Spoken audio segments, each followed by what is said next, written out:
안녕하세요. 김호준입니다. 지난주 나토 G7 정상회담 후 독일의 메르켈 총리는 대단히 의미심장한 발언을 했습니다. 다른 누군가에 의지할 수 있는 시대는 지난 것 같다. 유럽인의 운명은 우리 손으로 챙겨야 한다. 미국과 관계를 지속하면서 러시아와도 더 좋은 이웃으로 지내야 한다. 트럼프 대통령이 나토 유럽 회원국의 방위비 분담금 인상을 요구하고 파리 기후협약에도 부정적 태도를 보인 직후에 나온 말입니다. 세계 2차 대전 이후 러시아와 적대했던 서유럽은 미국과 독일의 동맹을 축으로 거대 군사력의 러시아를 견제해왔습니다. 그러나 이제 트럼프식 미국 우선주의가 대서양 양쪽의 군사 외교 관계를 재편하고 있는 겁니다. 메르켈의 발언은 고스란히 우리의 사정이 될 수도 있습니다. 다른 누군가에 의지할 수 있는 시대는 지난 것 같다. 대한민국의 운명은 우리 손으로 챙겨야 한다. 미국과 관계를 지속하면서 북한, 중국, 러시아와 더 좋은 이웃으로 지내야 한다. 이런 말을 지금 당장 해야 한다는 게 아닙니다. 필요하면 할 수 있어야 한다는 거죠. 꼭 필요할 때조차 이런 말을 못하는 국가는 동맹이 아니라 호구인 거죠. 김호준 생각이었습니다.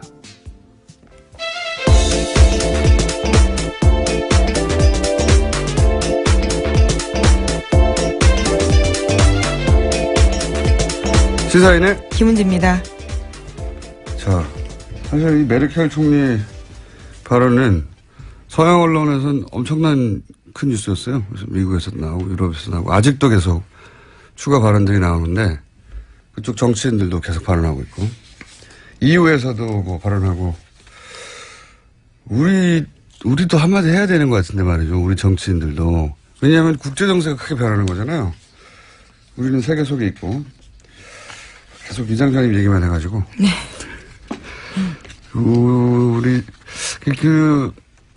우리 시사면이나 혹은 뉴스가 이런 국제 뉴스를 일정 정도 이상 꼭 다뤄줬으면 좋겠어요, 저는.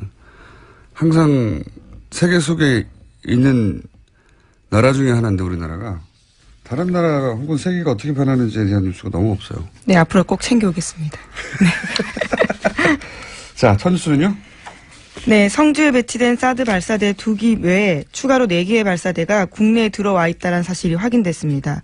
뒤늦게 이 내용을 보고받은 문재인 대통령은 매우 충격적이라면서 누가 결정했고 또 어떻게 들여왔는지 철저히 조사하라고 지시했습니다. 문재인 대통령은 이 같은 사실을 정의용 국가안보실장으로부터 그제 처음 보고받았습니다. 이미 경북 성주에 배치된 발사대 2기 외에도 추가 보고가 없었던 보고 누락이라는 게 청와대의 판단입니다. 보고 누락은 맞죠. 네.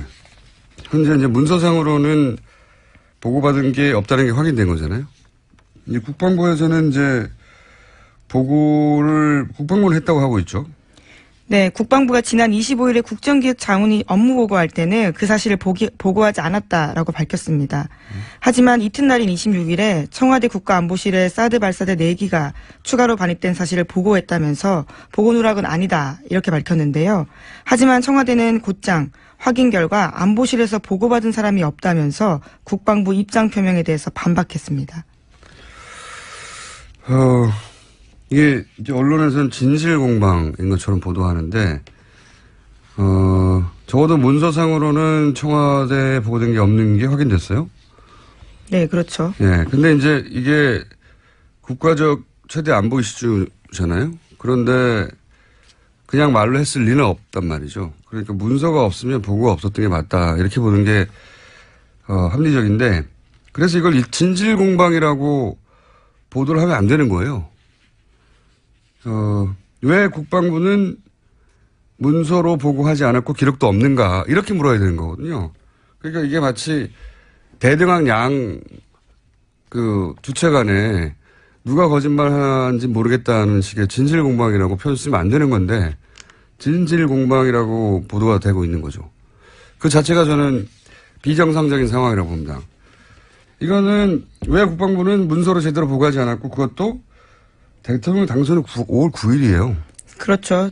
5월 26일에 했다고 하더라도 너무 늦습니다. 했다고 하더라도 이게 며칠입니까? 예. 이 자체는 국방부를 취재할 일인 겁니다. 왜 문서로 기록이 없느냐. 왜 했다고 하느냐. 과거 박근혜 정부 시절에 그 청와대와 국방부의 말이 엇날 때가 많이 있었어요. 국방부가 늦게 한다든지. 국방부는 아니라고 했는데 청와대가 맞다고 한다든지. 그럴 때 진실공방이라고 보도한 적 없습니다. 전혀. 이게 진실공방이라는 프레임 자체가 잘못된 프레임인 거예요. 네, 기본적으로.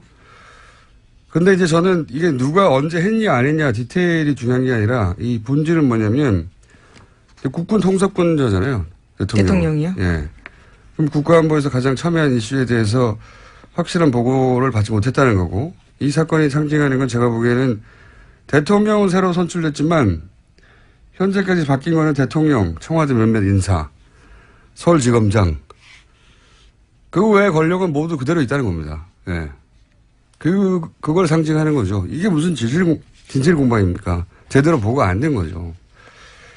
아직도 이 프레임을 이렇게 짜는 미디어들이 많은데 그렇게 보도하면 안 되는 거죠. 조선일보 같은 곳에서는 이제 언론이 이 진작에 보도했는데 4월 25일 6일에 예, YTN에 화면이 나왔습니다. 화면에. 근데 그때는 그게 명확하지도 않고 국방부가 확인해 주지도 않았잖아요. 그렇죠. 예.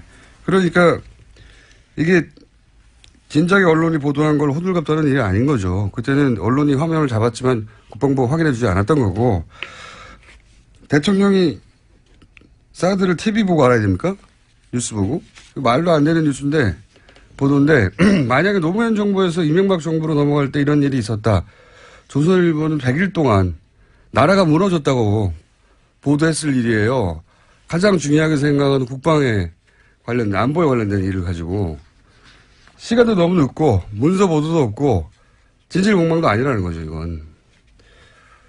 이건 아직 이전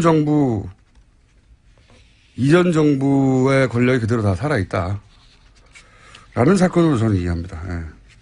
이제 조금씩 밝혀지겠죠. 예. 네, 대통령이 철저 조사 지시했기 때문에요. 관련된 거 지켜봐야 될 것 같습니다. 알겠습니다. 뭐 충격적이죠, 당연히. 예. TV 보도가 있은 지로부터도 한 달 후인 거예요, 이게. 대통령이 당선된 후로부터도 2주가 넘었고 3주 차에 보고가 된 거. 했다 하더라도. 근데 문서가 없으니까 했다고 하는 거는 사실이 아닌 거죠, 현재까지는. 이걸 말로 몇 마디 했다면 그 자체도 말이 안 되는 거고요. 네. 이게 어떻게 진실공방입니까? 다음 뉴스는요? 네, 문재인 대통령이 어제 행정자치부의 김부겸 의원, 국토교통부의 김현미 의원, 해양수산부의 김영춘 의원, 문화체육관광부의 도종환 의원을 각각 장관 후보자로 지명했습니다. 해당 부처에서 곤란해할 사람들이네요. 김현미 의원은 국토부 대상으로 4대강 저격수로 활약을 했던 걸 제가 기억하는데 어떡합니까? 국토부는 이제. 도종환 의원은 문체부 블랙리스트 가지고 제일 먼저 그렇죠. 문제 제기했던 분이고 그런 점도 눈에 띄네요. 이게 소위 이제 친문 패권이라는 공격을 문재인 후보 시절에 4년 내내 5년 내내 받았잖아요. 근데 지금 이 장관 인사도 보면 흔히 비문으로 분류했던 분들 절반은 되네요. 네. 알겠습니다. 그런 장관들 인선이 이제 발표가 된 거고요. 이분들도 인사청문회는 해야 되죠. 네, 장관이기 때문에요. 인청 대상자입니다. 인사청문회는 하는데 인사청문회에서 인준 대상은 아니에요. 네, 그렇죠. 청문회에서 이제 따지는 거죠. 이런저런 문제가 있다. 그거는 뭐 강경화 후보나 또는 김상중 후보나 다 마찬가지입니다. 낙마를 시킬 수는 없어요. 여론으로 낙마시키려고 각종 의혹을 던지겠죠. 야당에서는 당연히. 근데 대통령이 제가 알기로는 20일 후에 그냥 임명하면 되는 보직인 거죠, 이거는. 예, 총리만 투표가 있습니다. 총리하고 대법원장이었던가요? 네, 대법원장 그리고 헌법재판소장 이런 자리가요. 표결을 해야 합니다. 거기는 인준을 해야 되고 선관, 중앙선관위도 제가 알기로는 대법원장, 감사원, 헌법재판소장, 대법관 제 기억으로는 그렇습니다. 그분들은 인준이 돼야 통과해서 표결을 통해서 통과가 돼야 되고 나머지 뭐 장관, 지금 앞으로 계속 나올 검찰총장도 나오겠죠. 국세청장도 나올 것이고, 공정위, 금융위, 등등등등, 나머지는 전부 다, 표결은 없습니다. 자, 다음 뉴스는요? 네, 덴마크에 머물러 온 정유라 씨가 한국 송환길에 올랐습니다. 오늘 오후 3시 정도에 인천공항에 도착할 예정입니다. 곧바로 검찰에 송환됩니다. 그렇군요. 한동안 정유라 씨 뉴스가 많이 등장하겠군요. 네. 이에 대한 최순실 씨의 반응도 또 있었겠죠? 네, 그제 재판에 나와서 또 관련 이야기했습니다. 최순실 씨는 유연희, 그러니까 정유라 씨의 개명 전 이름을 부르면서 유연희는 삼성 말 한 번 잘못 빌려 탔다가 완전히 여기 나와 있는 그대로 읽겠습니다. 병신이 됐고 승마협회에서 쫓겨났다. 애를 죽이려고 하지 말라. 이렇게 이야기했습니다. 언론이 보도한 대로 읽으신 거죠? 예. 네. 그렇게 실제로 이야기했습니다. 아직도 사태 파악이 잘 안 되는 것 같아요. 본인이 그렇게 말하면 사람들이 그렇게 받아들일 거라고. 그렇게 받아들여진 세상을 오래 살았으니까요. 네, 받아들여질 거라고. 그러니까 삼성 말 한 번 잘못 빌려졌다는 거잖아요. 아직도 그렇게 주장하고 있습니다. 주장하고 있고. 그리고 나서 승마협회에서 쫓겨났다는 거 아닙니까? 선수 생활을 더 이상 하지 못하게 됐다라는 취지의 이야기입니다. 사태 파악이 전혀 안 되는 것 같습니다. 다음 뉴스는요? 네, 조윤선 전 장관이 박근혜 전 대통령에게 드라마 등 TV 프로그램을 추천한 사실이 법정에서 공개됐습니다. 별게 다 공개되네요. 네, 블랙리스트 재판에서 박 전 대통령과 조 전 장관이 주고받은 휴대전화 문자 메시지 내용인데요. 조 전 장관은 박 전 대통령에게 대통령님 시간 있으실 때 혼술 남녀, 질투의 화신이라는 드라마나 예능 삼시세끼 3번째 시즌 보시면 좋을 것 같아요. 라는 문자 메시지를 보냈다라고 합니다. 또 조 전 장관은 저도 드라마를 꼭 한 편 보지 않으면 잠이 안 온다라는 내용의 문자도 보냈다라는 겁니다. 이건 이제 친밀도를 드러내기 위한 증거인가요? 네, 그렇습니다. 조 전 장관과 박 전 대통령이 얼마나 가까웠는지를 보여주기 위해서 특검이 관련 문자를 공개했다고 합니다. 박 전 대통령은 제 기억으로는 정규제 TV하고 인터뷰에서 드라마를 볼 시간이 없다라고 네, 그렇죠. 인터뷰를 했던 걸 아는데 제가 인터뷰를 했던 그 훨씬 전 2000년 초반에는 드라마를 굉장히 많이 본다고 그랬어요. 엄청나게 드라마에 대해서 자세히 알고 있고. 네. 드라마를 대통령이 된 다음에 많이 본다고 말할 수는 없었겠죠. 네. 어쨌든 재밌는 뉴스였고요. 다음은요. 박근혜 전 대통령 재판이 본격화되는 가운데 변호인단은 법정에서 수차례 재판 진행 절차에 문제를 제기하고 있습니다. 그래서 심리가 속도를 내지 못하고 있습니다. 박 전 대통령 쪽은 계속해서 지연 전략 펴고 있다라는 지적이 나오고 있는데 구속기간이 끝나는 10월까지 시간 끌어서 불구속 상태에서 재판받으려고 한다라는 겁니다. 이건 제가 한 얘기잖아요. 제가 며칠 전에. 네, 머니투데이에서 보도했습니다. 제가 방송에서 한 얘기를 가지고 다시 얘기한 게 아닐까. 네. 어쨌든 저도 제가 봐도 이 전략이에요. 그러니까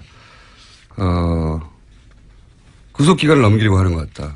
또 하나의 이유는 이제 삼성 이재용 부회장 재판 결과 아주 국내 최고의 변호인단에 의해서 변호받고 있으니 사실 연동돼 있잖아요. 운명공동체예요.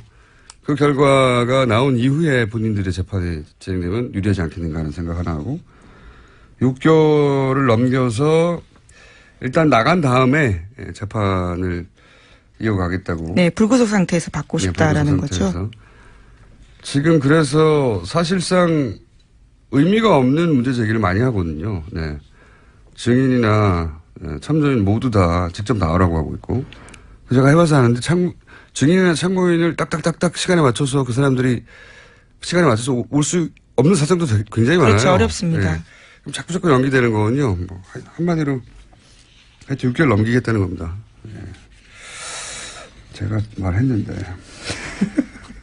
그리고 이 공판장에 앉아있으면 졸려요. 근데 실제로 조는 모습이 목격됐습니다. 벌써 나왔어요? 네, 박근혜 전 대통령이요. 조는 뉴스 나올 거다. 조만간 미리 말했었어야 되는데. 졸립니다, 굉장히. 그 의자도 불편하고 정자세로 앉아있어야지 어디 기댈 데도 없잖아요. 예, 엎어질 수도 없고. 근데 그거 한 2시간 정도에 한 10분 정도 쉬면서 하루 종일 앉아있으면 졸게 돼 있어요. 경험이신가요? 초인적인 노력으로 졸지 않으려고. 왜냐면 피고인이 졸면은 그게, 근데 저는 박근혜 전 대통령 분명히 졸 거라고 생각했거든요. 이미 나왔어요, 뉴스가? 네, 그렇습니다. 예언을 했었어야 하는 건데, 저도 뉴스가 조만간 나올 것이라고. 이미 나왔군요. 다음 순요. 네, 지난해 총선을 한 달 앞둔 3월에 당시 새누리당 의원들이 일간지 전면 광고 냈습니다. 대한민국을 위한 5대 개혁까지 제시하면서 2017년 5월 31일, 그러니까 오늘까지 이행하지 못하면 1년치 세비 국가에 기부하겠다라고 밝혔는데, 오늘 한국당 김정재 의원 같은 경우에는 관련 법안 발의함으로써 계약 내용 이행했다라고 주장하고 있고요. 바른정당 같은 경우에는 대국민 사과 검토하고 있다고 밝혔습니다. 그렇군요. 세비를 안 나겠다는 거죠, 뭐. 예. 1년 전에 사실 2017년 5월 31일까지 이런 5대 개혁 과제를 이행하지 못할 경우에 세비를 국가에 반납하겠다는 말을 믿은 사람은 없어요, 사실은. 그래도 광고를 냈으니까요. 네, 근데 예. 이때는 굉장히 크게 광고도 내고 막 절치선으로 이거 잘라가지고 보관하고 그렇죠. 있으라고. 예, 1년 후에 보여달라 굉장히 적극적으로 했었습니다. 홍보했고 나름 화제가 됐지만 아무도 믿지 않았거든요. 네, 역시 믿지 않는 게 좋습니다. 지금은 이제 이렇게 넘어가려고 하는 거죠. 개혁 뭐 당시 이제 갑을 가는 게 대기업가에 대기업 중소기업 간에 혹은 뭐 일자리 규제 개혁 이렇게 개혁 과제를 이행하지 못하면 반납하겠다고 했는데 이제 발의만 했어요. 이행의 기준을 놓고 지금 다투고 있는 겁니다. 발의는 국회의원이면 할 수 있는 거거든요. 예, 10명만 있으면 발의할 수 있습니다. 통과된 게 아니라 발의만 하나 했습니다. 하나. 그래서 아무것도 안 한 것보다 낫지 않습니까? 부담이 좀 된다고 봅니다. 자, 다음 순요. 네, 자유한국당이 대선 패배 원인 분석과 당진로 논의를 위해서 어제 토론회 마련했습니다. 그런데 이 자리가 고성과 욕설이 오가면서 난장판으로 변했습니다. 외부 평가 직후에 마이크가 단상 아래로 내려가자 사달이 난 건데요. 맨 처음 발언권을 얻은 서울의 한 당협위원장은 박 전 대통령이 탄핵당할 만큼 그런 짓거리를 했냐, 죽일 X라고 할 만큼 잘못했냐, 이런 식으로 막말을 했고요. 또 격분한 중앙위원회 당직자가 개 XX도 주인 공격 안 하고 한 번 개 XX는 영원히 주인을 따른다. 친박 비박 나뉘어 싸우지 않았다면 박 전 대통령이 탄핵됐겠냐. 이렇게 욕설 섞인 원망을 했다고 합니다.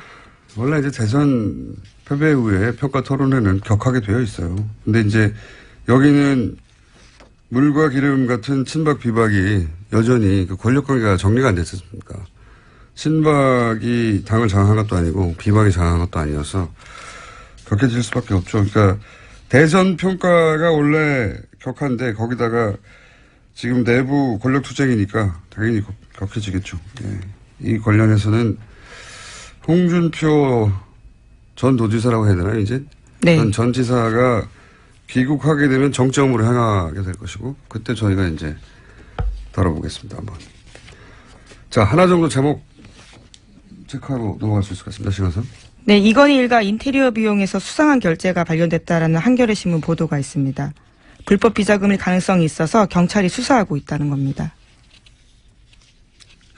왜 이렇게 데자뷰가 느껴지죠? 새로 나온 뉴스인데, 예. 네, 이건 그냥 그렇게 거론하고 넘어가고 제목 하나 정도 더 읽을 수 있을 것 같습니다. 네, 박근혜 정부 전 청와대 비서관이 황교안 전 총리가 특수활동비 사용 내역 알 거다라고 JTBC와 인터뷰했습니다. 이거는 처음에 나왔던 각이네요. 그러니까 이 특수활동비가 총리실 쪽에서 사용했을 거라고 했던 주장이 있었고 총리실은 아니라고 그랬고 예.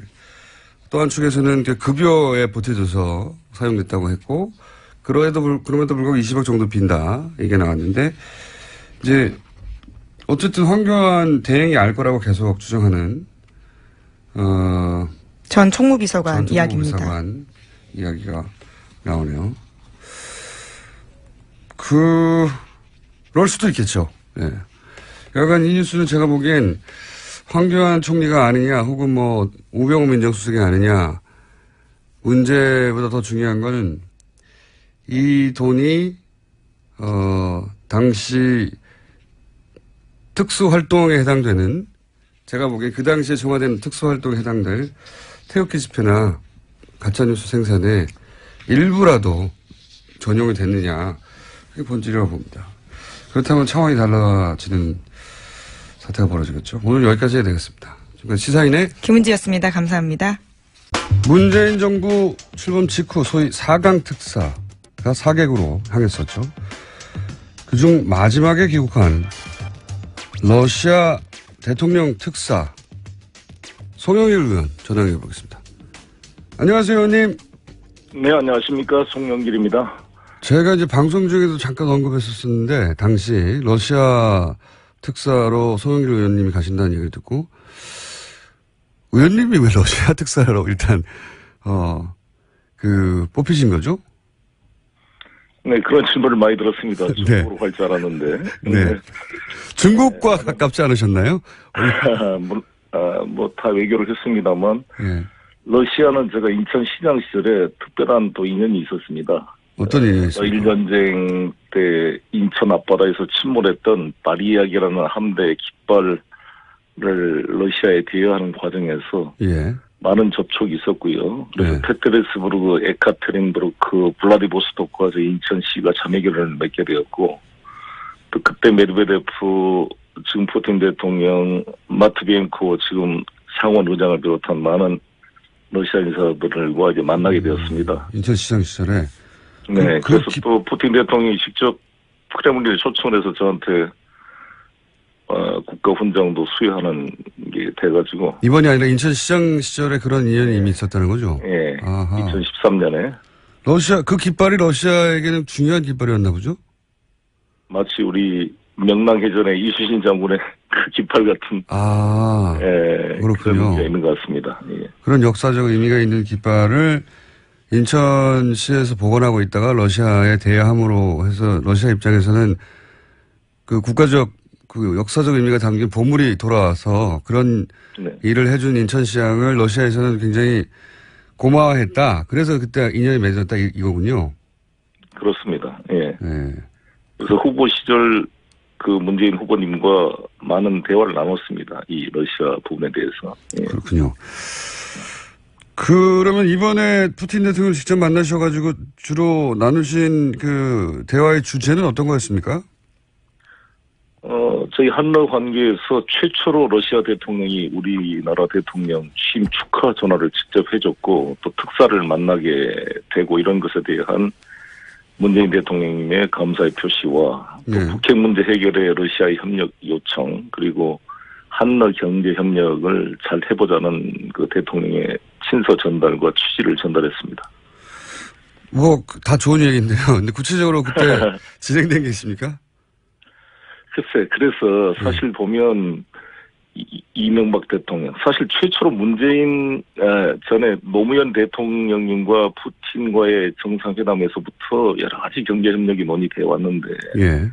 계속 이명박 대통령 시절에 메드베데프와 가스관 도입도 합의해놓고 사실상 금강산 관광을 중단시켜버리니까 북한을 통과시켜서 그렇죠. 가스관이 와야 되는데 금강산 관광부터 중단되면서 일을 해결하고자 하는 구체적인 계획이 집행이 안 된 거죠. 그러니까 다 그냥 화려한 수식어만 있다가 박근혜 대통령 때는 유라시아 이니셔티브라는 화려한 비전을 공유했지만 낮은 핫산 프로젝트를 박근혜 대통령이 북핵 실험을 이유로 단독 제재로 그냥 일방적 취소를 하는 바람에 실망이 많이 컸습니다. 그러니까 제가 기억하기로는 노무현 대통령 때 푸틴 대통령하고 정상회담하면서 극동 지역에서 이제 네네. 가스를 들여오자고 했는데 그 천연가스관이 북한을 통과해야 되는데 이게 이제 실행이 10여 년간 안 됐죠. 그걸 다시 하자는 얘기인가요? 한마디로 말하면? 가스뿐만 아니라 전기와 철도 이런 것을 같이 연결시켜내고 또 북극 항로 개발과 그 극동 지역에 있어서 여러 가지 수산업부터 개발이 많습니다. 그래서 한러 경제 협력과 남북러 경제 협력을 분리해서 동시 추진하자 이런 것입니다. 근데 이제 그때 북한을 경유하는 문제 때문에 지난 10여 년간 멈춰져 있었다면 시베리아 천연가스관이 결국 10년 전에 약속한 대로 되려면 네. 북한과의 관계가 해결이 돼야 되지 않습니까? 그렇습니다. 예. 러시아가 북한과 의 관계를 해결하는데 도움을 줄 수 있나요? 그렇습니다. 지난번에도 사실 메드베데프와 이명박 대통령과 만난 이후로 별도로 김정일 위원장을 러시아에서 만나서 사실상 합의를 했거든요. 이렇게 좀 간접적인 삼각 합의가 됐고, 이것은 충분히 추진할 수가 있고 또 미국의 협력까지 같이 끌어내서 미국의 참여를 통해서 여러 가지 북한의 체제 보장에 대한 우려를 해소할 수 있고 북핵 문제 해결에 하나의 창구가 될 수 있다 이렇게 생각합니다. 그렇군요. 그리고 이제 언론 보도를 보고 제가 호기심이 생긴 대목이 뭐였냐면 북극 항로를 개척하자는 얘기가 나왔던데, 네네. 이게 우리하고는 어떤 상관관계가 있는 겁니까? 지구 온난화 때문에 이제 북극 항로 개통 가능성이 높아졌고 1년에 130일 이상 지금 얼음이 풀리는 구간이 이제 늘어나고 있습니다. 예. 그래서 북극 항로를 통하면 말레카 해협을 통해 인도양 대서양으로 가는 유럽 가는 길보다 한 14일 정도가 단축되기 때문에 물류 혁명이 일어납니다. 근데 그 북극 항로는 대부분이 러시아가 지배하고 있기 때문에 우리 부산항에서 북극 항로를 통해서 유럽으로 연결된다면 우리 부산항이 이 북극 항로의 허브항이 될 뿐만 아니라 엄청난 우리 무역 대국으로 성장할 수 있는 좋은 기회가 된다 이렇게 생각하고요. 그 북극 항로를 개척하려면 북극 항로에 걸맞는 배가 필요합니다. 쇄빙 기능과 여러 가지 수심 고조에 따른 것을 헤쳐나갈 수 있는 그런 기능인데 이 조선산업 분야에 우리 한러 협력이 필요하고 이게 된다면 우리 현재 부울경에 침체되어 있는 조선산업을 다시 살릴 수 있는 계기를 마련할 수 있다 이렇게 생각합니다. 북극 항로 그런 의미가 있군요. 이건 어떻습니까? 저는 아주 오래전부터 개인적으로 관심이 많은 사안이 남북철도를 유럽까지 연결한다. 이 구상인데 네네. 이번에 이 이야기도 나왔습니까? 포괄적으로 이 친세도 담겨 있고 가스와 전력 그리드망 연결하는 것과 철도는 같은 세트로 들어가 있고요. 원칙적 동의를 했습니다. 그래서 철도도 우리가 지금 표준계고 북한과 우리 대한민국은 표준계를 쓰고 있고 러시아는 광계를 쓰고 있는데 지금 낮은 핫산이 약 54km인데 철도가 완성돼 있습니다. 그래서 핫산에서 석탄이 모여서 그게 낮은 선봉항으로 오면 낮은 선봉에서 석탄을 실어서 포스코나 상해나 홍콩으로 이렇게 이동하는 이제 루트가 개발된 거죠.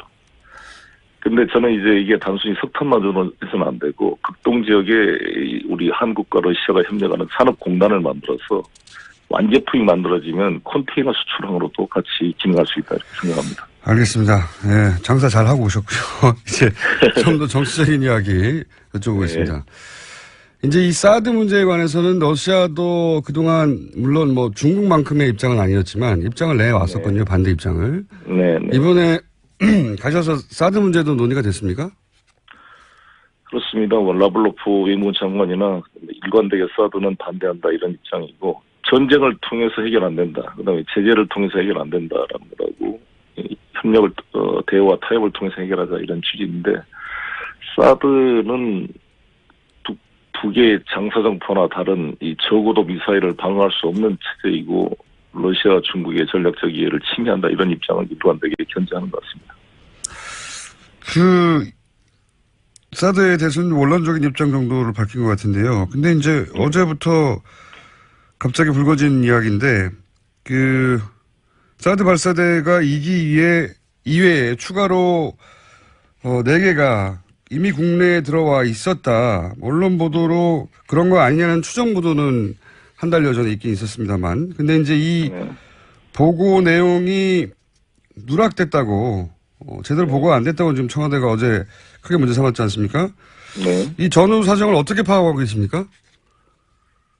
저도 문재인 대통령님의 문제의식에 동의합니다. 상당히 저희들도 당혹스러운데, 아시다시피 이게 4월 26일 날 그 선거가, 대통령 선거 한창 진행된 중에 급작스럽게 이게 진행이 된 거잖아요.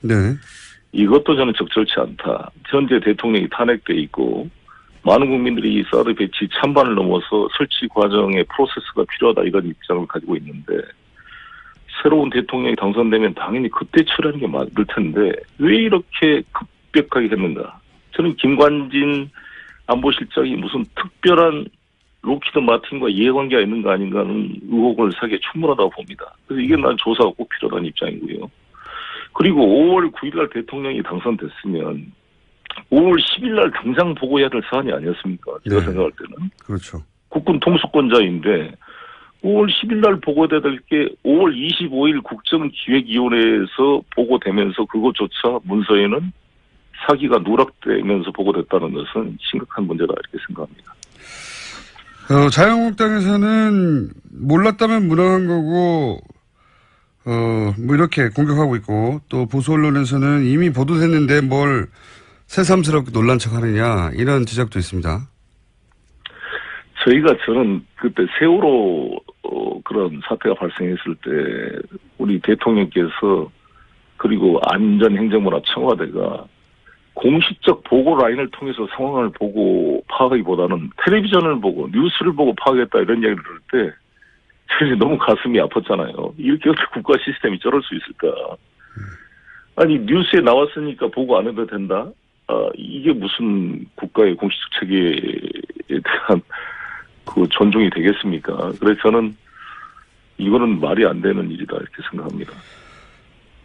이게 이 사안이 이제 앞으로 사드 배치 관련한 문제, 그러니까 지금 전망으로는 6월 말쯤에 한미 정상회담이 있지 않느냐 얘기 나오는데 이게 영향을 미칠까요? 네.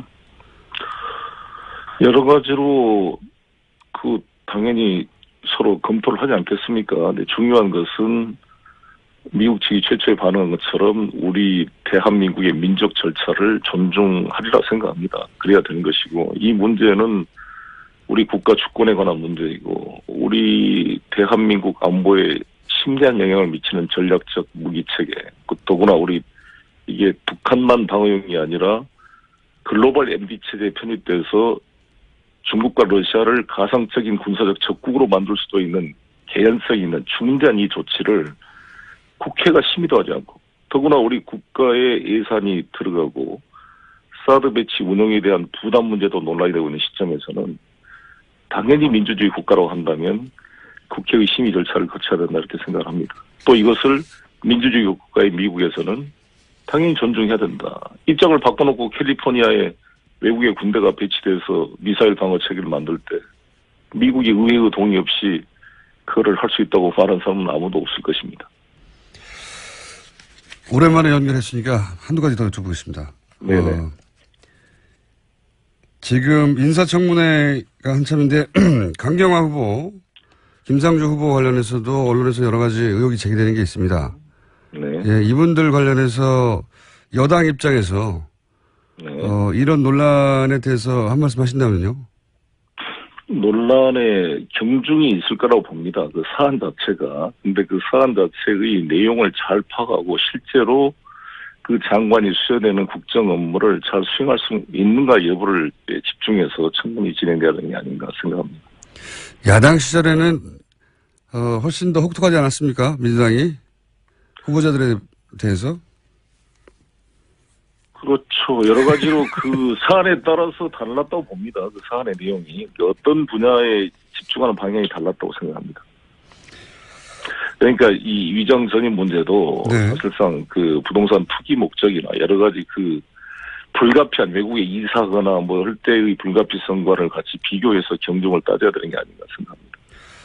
한 가지만 여쭤보겠습니다. 이 북핵 문제 관련해서는 항상 육자회담의 틀이라는 게 오랫동안 거론되다가 최근에는 뭐 육자회담 안 한 지 굉장히 오래됐는데 이 러시아 얘기가 나와서 이제 마지막으로 여쭤보겠는데 러시아가 북핵 문제에 관련해서 육자회담 다시 하자 이런 얘기도 혹시 나왔나요? 육자회담에 대해서 다시 하자는 육자회담을 통해서 이 문제를 풀자는 기본 입장을 러시아는 가지고 있습니다. 근데 그 종국적으로는 사실 북미 간의 단독 그 회담을 통해서도 해결될 수 있는데 그게 나머지 사자의 동의와 협의하에 북미 간의 양자회담을 통한 해결도 가능하다 이런 입장, 좀 탄력적 입장을 가지고 있는 것 같습니다. 특사를 한번 가서 모든 걸 다 해결하지 못하셨을 테니까 일단 여기까지 언론적인 이야기만 확인을 하고요. 두 가지 짧은 궁금증인데 박주민 의원은 왜 러시아로 같이 합류했나요? 제가 박주민 의원님을 워낙 좋아했고 네. 너무 그동안 촛불부터 고생하시면서 한 번도 이 국회의원 되시고 외국을 못 나가셨어요. 그래서 여러 가지 또 같이 한번 이 시각을 넓히. 유능해서 같이 갔다고 하셔야지. 그리고 또 박주민 의원님이 또 날카롭습니다. 상황을 또. 날카롭긴 하죠. 예. 예. 상황 파악 능력이 좋죠. 네, 네. 네, 잘 수습하셨고요. 네. 혹시 의원님은 입각 안 하십니까? 전부 당에서도 할 일이 많이 있으니까요. 예. 연락 못 받으셨군요. 연락 받으시면 저희한테 연락 주십시오. 들어가시기 전에 인터뷰 좀 하게. 오늘 여기까지 하겠습니다. 감사합니다. 네, 감사합니다. 지금까지 러시아 특사 다녀오신 송영길 의원이었습니다. 김기춘 전 비서실장 추가 기소될 수 있다는 뉴스가 짧게 한번 나왔었습니다. 이유는 화이트리스트 때문이다. 예, 사실 익숙치 않은 블랙리스트는 익숙한데 화이트리스트는 그렇게 익숙하지가 않습니다.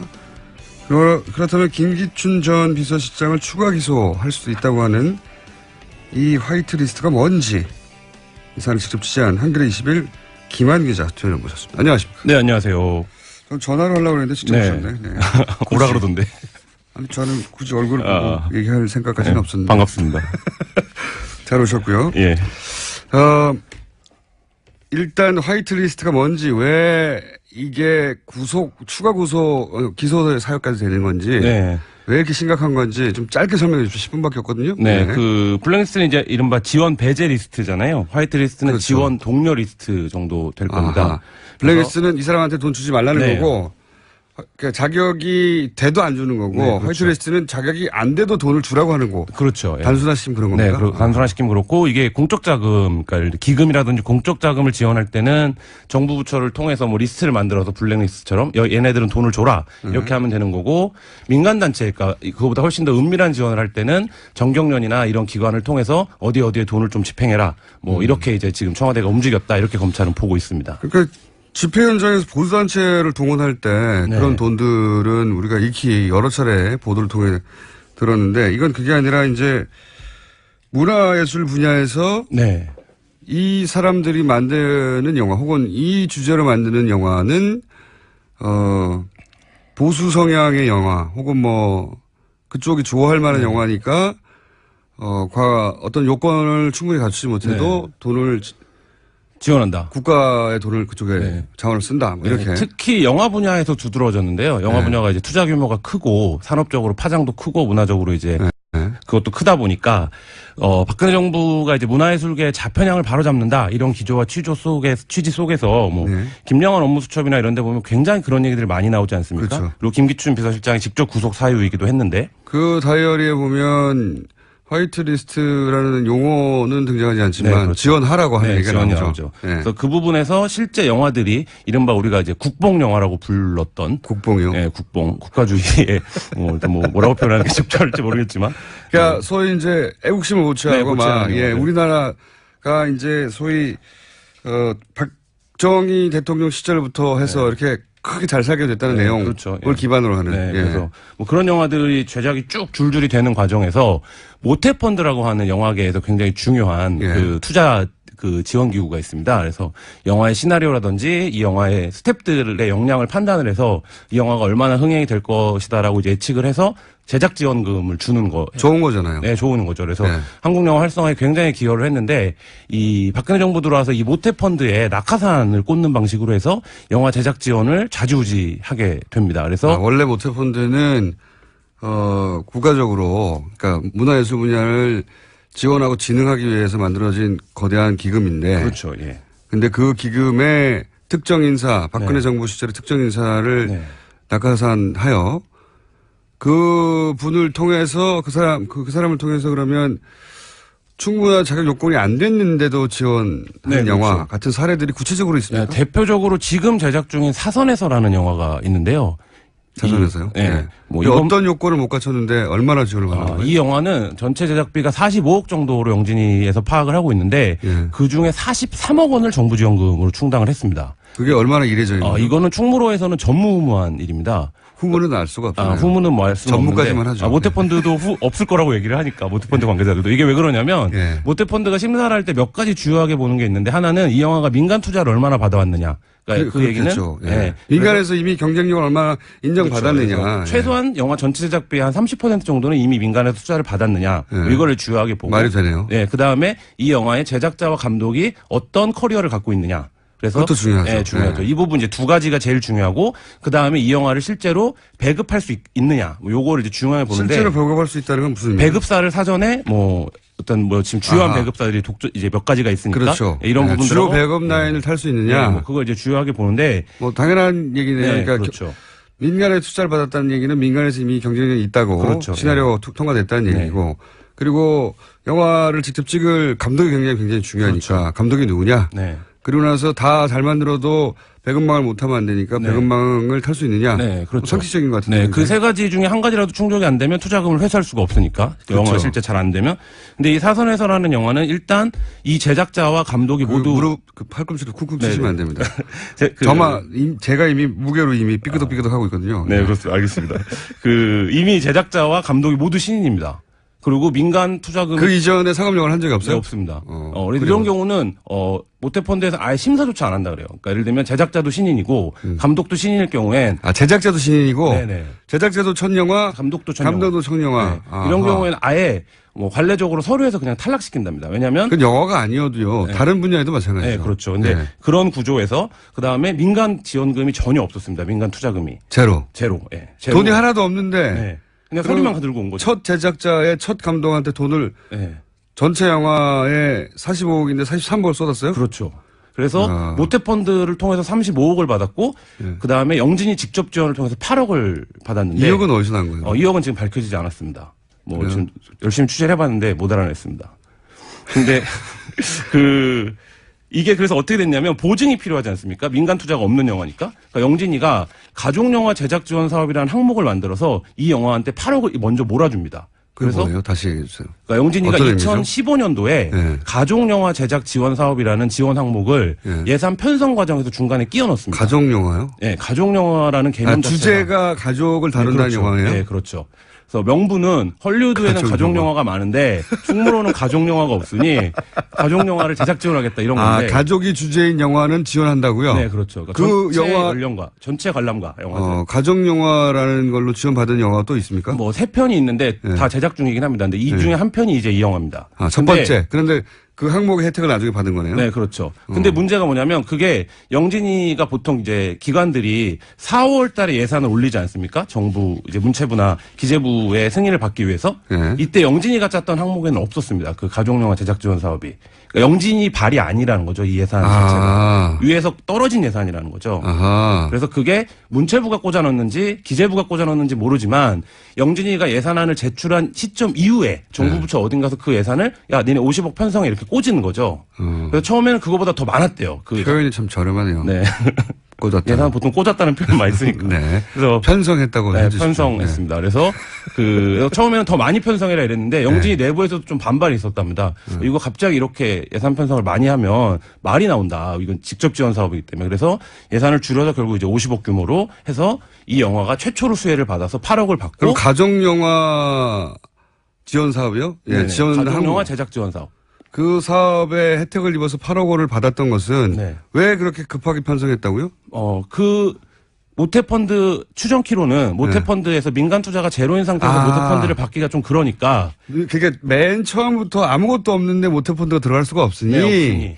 뭐라도 하나 받아놔라고 네. 했는데 받을 항목이 없으니까 가족영화라는 카테고리를 만들어서 그렇죠. 편성을 한 다음에 8억을 꽂아놓고 네. 자 이제 8억 들어갔으니까 나머지 35억 들어간다 하고 들어갔다는 그렇죠. 거죠. 그 네. 순서는 이제 그렇게 되고요. 그래서 너무 친절하네. 네, 완전 그러니까 그래서 이제 아까 전문용 너무 다정해요. 네. 그리고 이제 배급사도 그때 딱 잡고 그래서 그 시기가 딱 이루어지는데 네. 이 사선에서라는 영화가 어떤 내용이냐? 일단 요거부터 네. 감탄하고요. 이 국가가 한 영화에 대해서 이렇게까지 다정하게 굴면 마음이 따뜻해지고 그래야 되는데 왜 이렇게 취재를 하고 그랬어요? 그러니까요. 그래서 이 영화가 잘 되길 바랬었는데 이 실제로 영화가 지금 뭐 개봉도 못 하고 있는 상황입니다. 제작 중이고. 네. 근데 이거는 이 정도 되면은 일반인들은 모르지만 영화업계에서 난리가 나지 않았나요? 영화업계에서는 도대체 이 영화가 뭐냐 이런 반응들이 있었고 근데 문제는 뭐냐면 그런 반응보다 이 영화가 그렇게 제작 지원을 받으면서 지원을 못 받게 되는 영화가 발생을 당연하죠. 하는 겁니다. 네, 그러니까 당연하죠. 예산은 규모가 한정적이기 혹시 때문에. 이 영화가 도대체 뒷 배경이 어떻게 되길래 이런 지원을 받았는지를 물어보려는데 시간이 다 됐네. 그러면 네. 3부에 5분만 추가로 나와주세요. 네, 알겠습니다. 거기까지 물어보고 끝내게. 한겨레 20일 김한 기자입니다. 3부에서 이어서 만나겠습니다. 김호준입니다. 네, 2부에 이어서 한겨레 21 김한 기자와 함께 김기춘 전 비서실장을 추가 기소하게 될지도 모른다는 화이트리스트가 뭔지 좀 알아보고 있는데요. 사선에서라고 하는 영화가 이례적으로 대략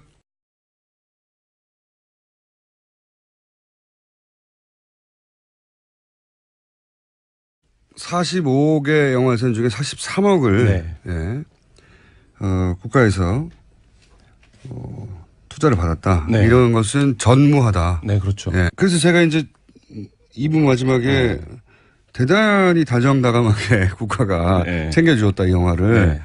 그래서 김기춘 전 비서실장의 품성이 이렇게 다정했는가까지 가려고 하다 말았는데 내용이 어떤 내용이길래 이렇게 이게 그 박근혜 정부가 다정할 수밖에 없는 주제를 다루고 있는데요. 그러니까 북한 인권 문제 전반을 다루는 영화입니다. 그러니까 이게 보수 단체들이 2012년부터 했던 이제 대대적인 캠페인 중에 하나가 통영의 딸 구하기 캠페인이 있었는데 아하.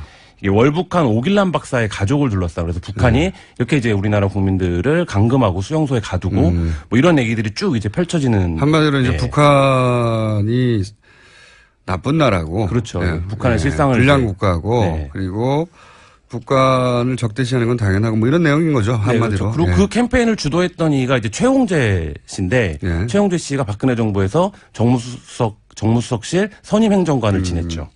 박근혜 정부가 좋아할 내용이었다. 네, 그렇죠. 그러면 이 영화가 실제 그런 펀드를 받아서 영화가 잘 만들어지면 또 그렇죠. 영화적으로도 훌륭한 영화가 완성되면 네. 뭐 영화 자체로는 좋은 거 아닙니까? 네. 영화 산업 자체로. 뭐 그런 주제를 다뤘다고 해서 모든 영화가 후지다 뭐 이렇게 얘기할 수는 예, 없으니까 그렇죠. 당연히 이제 어떻게 그런데요. 됐습니까? 저희가 실제로? 촬영 스태프들 인터뷰도 하고 했었는데 네. 이 영화의 촬영에 참여했던 한 스태프는 해외 로케를 갔을 때 해외 로케를 가자마자 이틀 정도 지났을 때 이 영화가 하려고 목표로 하는 영화가 아닌가 보다 이런 느낌을 받았다는 왜요? 거예요.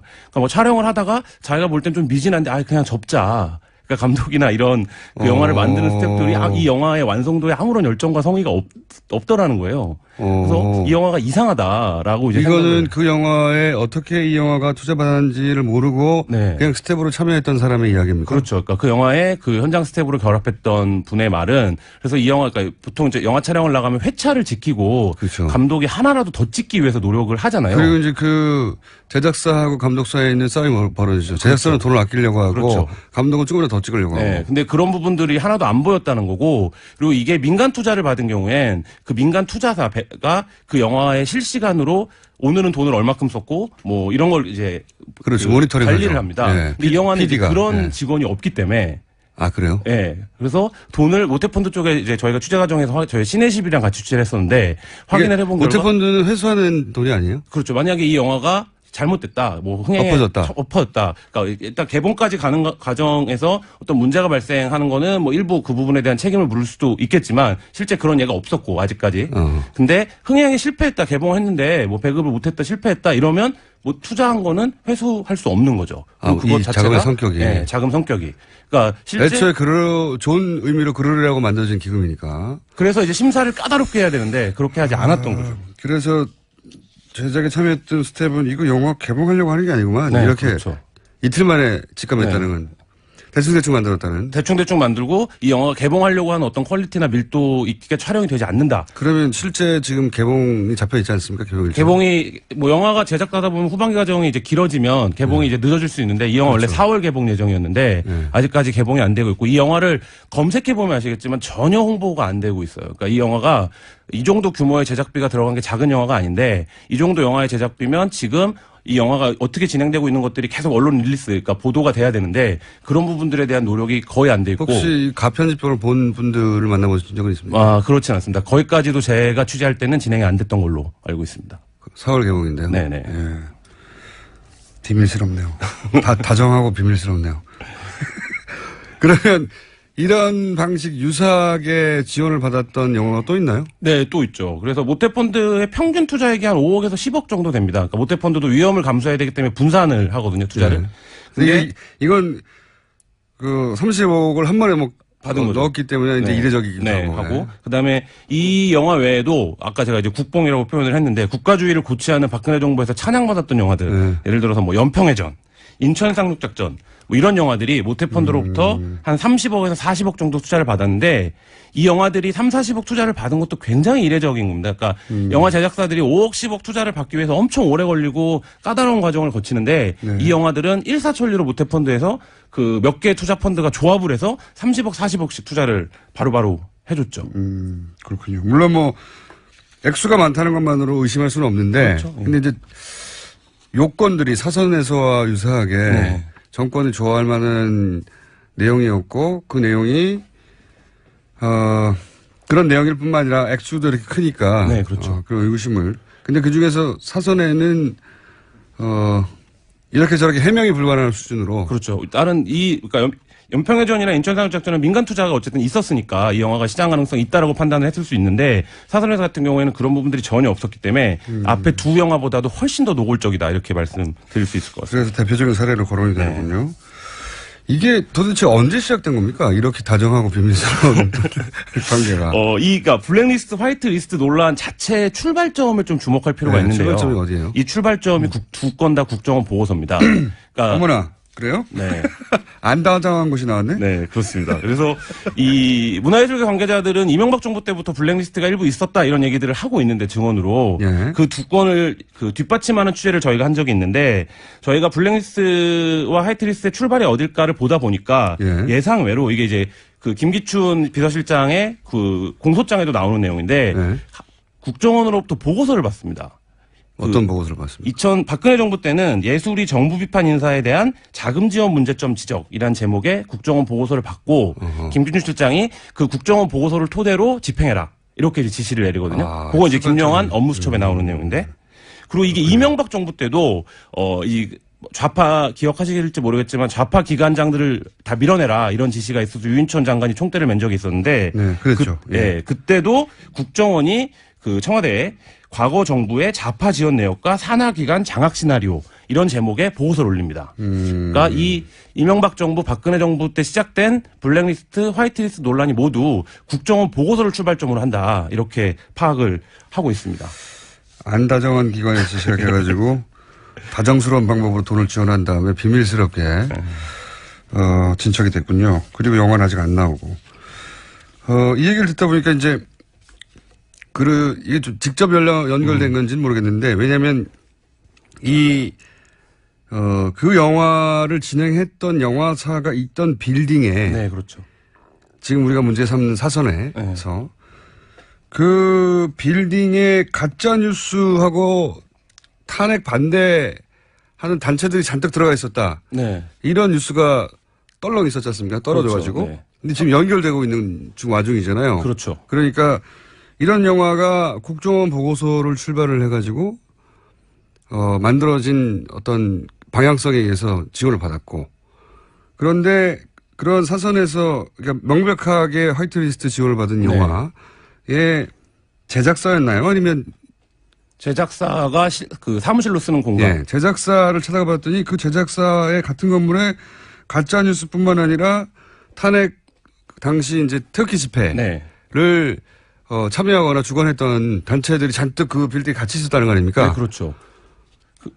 굉장히 재미난 일인데요. 아주 재미난 일인 거죠, 이게. 그러니까 강남 논현동에 있는 한 빌딩인데, 소호 빌딩인데, 이 건물 지하에 그 태극기 집회에서 가짜뉴스를 뿌렸던 노커딜베라는 언론사, 그리고 그때 보수단체들이 50여 이상 모여서, 그리고 국정원장이었던 남재준 그 전 원장이 창립 발기인을 했던 탕기국. 네, 그 창기국은 아니고요. 그 보수단체 연합체, 자유주의 수호 시민연대라고 하는 뭐 이 단체. 그러니까 이게 탕기국은 탄핵을 단일 이슈로 모여있는 우파단체 연합체고 자유주의 수호 시민연대는 우리가 우파를 살려야 된다. 대한민국의 위기를 이렇게 해서 이 단체가 결국 이 단체에 물론 다 뭐 거의 겹쳐 있죠. 예. 뭉쳐 있지만. 네, 그런 단체의 사무국이 거기 있고 이 영화사 화이트리스트 영화사의 사무실이 있는데 이 세 단체가 이 같은 공간을 상관관계가 있는 것인가. 같은 공간을 쓸 확률이 얼마나 되는 것인가. 뭐 이런 부분들을 합리적으로 좀 의심해 볼 수 있죠. 가짜 뉴스 탄핵 반대 단체 그리고 이 화이트리스트 영화사. 네. 뭐 서로 친소 관계 아니면 누군가 기획 이거밖에 없을 텐데 같은 공간을 쓰는 이유는 대단히 이상한 일이죠. 네, 이상한 일이죠. 그리고 그 맨 밑에 공통점은 국정원으로 묶일 수도 있는. 왜냐하면 국정원의 오비가 그 단체 자기라는 거 아닙니까? 그렇죠. 그렇고 그 탄핵 반대 뉴스가 이렇게 그 가짜 뉴스를 만드는 그 사이트가 굉장히 특정한 시점에 오픈을 하고 특정한 시점에 그거를 만들어냅니다. 그러니까 굉장히 기획적으로 움직였다라고 판단할 수 있는데 그런 시점들이 이제 본인들은 자발적인 것이었다 이렇게 얘기를 하는데 그러니까 예를 들면 그 언제 처음 사이트를 오픈하냐면 TV조선 최순실 게이트 관련한 취재를 들어갔을 무렵에 승인 신청을 하고요. 그다음에 박근혜 대통령이 JTBC 태블릿 PC가 보도된 날 있지 않습니까? 그날 이제 대국민 사과를 했는데 그날부터 기사를 발행하기 시작하거든요. 딱딱 그 시점들에 맞춰서 뭐 그런 부분들이 굉장히 여러 가지로 이상하다 이렇게 생각이 듭니다. 가다 보면 특수활동비도 연결돼서 나오지 않을까 싶기도 한데 거기까지 아직 취재가 안 됐죠. 네, 아직 뭐 취재 중에 있습니다. 근데 취재를 하고 있는 거죠. 네, 알아보고 있습니다. 네. 한겨레 시비를 보시면 네, 나중에 아실 수 있지 않을까 싶습니다. 취재가 잘 되면. 그때 취재가 되면 지면에 나가기 전에 저희 방송에서 먼저 얘기해 주세요. 알겠습니다. 지금까지 김한 기자였습니다. 한겨레 시비. 감사합니다. 네, 감사합니다.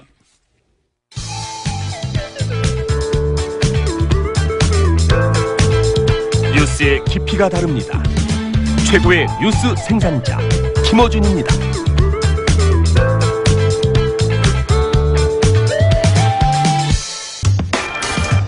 자, 악마에서 사대천왕을 거쳐서 대망으로 불러주려고 했더니 재미가 없어서 제가 소망으로 했다가 지난주에는 조금 재밌어서 중망까지 올라와 있는 양지열 변호사 나오셨습니다. 네, 안녕하십니까. 양지열입니다. 오늘은 주제가 뭡니까?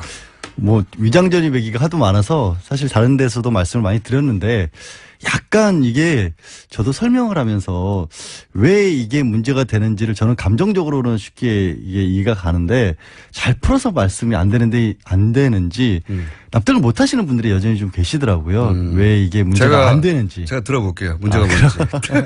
양지열 변호사의 설명에 문제가 있는 건지. 그런 건지. 네. 근데 이게 철저히 주민등록법 위반이거든요. 위장전입이라는 법적인 표현은 없어요. 아, 이게 법률 용어가 아니다? 네, 법률 용어는 아니에요. 아, 위장전입이라는 건 법률 용어가 아니고. 네, 그러니까 주민등록법에 이게 주민등록에 관해서 거짓의 사실을 신고한 경우에요. 그러니까 가짜로 주민등록과 관련된 사항, 자기 신원이나 주소 이런 것들을 신고하면 처벌한다라는 건데 살고 있지 않으면서 거기에 산다고 신고를 했으니까 거짓의 사실이다. 이런 의미거든요. 주소가 불일치하는 거죠. 그렇죠. 네. 근데 이게 원래 이 법 자체가 언제 만들어진 거냐면 62년 5월에 만들어지거든요. 그러니까 5.16 쿠데타 1년 이후에 만들어진 거예요. 박정희 대통령 시절. 예. 그래서 일종의 주민 통제, 그때의 이유로 해서 이제 주민번호라고 하는 사람이 태어나자마자 1년 번호를 붙이는 세계에서 유일한 어떤 제도들이 만들어지기 시작했고. 우리는 익숙해서 아무렇지 않게 생각을 하죠. 아무렇지도 않게 생각하고 다들 그러려니 하지만 주민등록번호는 우리나라밖에 없죠. 그리고 그거를 신고를 또 사는 데를 자발적으로 신고하지 않으면 신고 안 했다는 이유로도 처벌을 하거든요. 14일 이내. 네, 14일 이내. 그것도 거의 제가 알기로 유일해요. 이게 사실은 말이죠. 잘 생각해 보시면 북한에서는 주소 이전의 자유가 없다면서 그렇죠. 그러면서 북한은 공산당의 모든 걸 통제한다라고 했을 때 그 상황과 똑같아요. 사실은 또 비슷해요. 사실 그러니까 이거를 생각해 보면 그냥 너무 말씀하시는 건 너무 익숙해져 있기 때문에 그런데 태어나자마자 아무 이유 없이 사람한테 1년 번호를 붙인다는 게 얼마나 야만적인 건데요. 굉장히 기분 나쁜 일이에요, 사실은. 우리 익숙해서 모르는데 다른 나라는 그렇게 안 하죠. 그러니까 필요에 따라서 운전면허를 따면 운전면허에 따라 번호가 붙기도 하고 여권을 따면 여권 번호가 붙기도 하고. 주민등록증이 없어요. 그렇죠.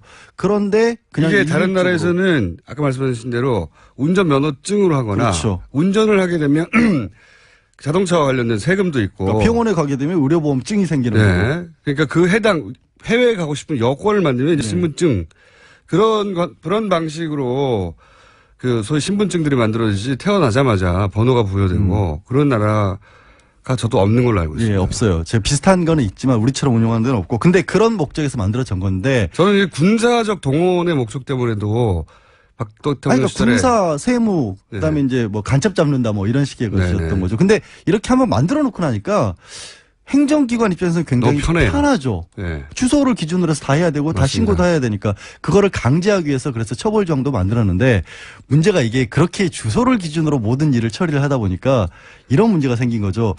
국민들이 오남용을 시작을 한 거예요.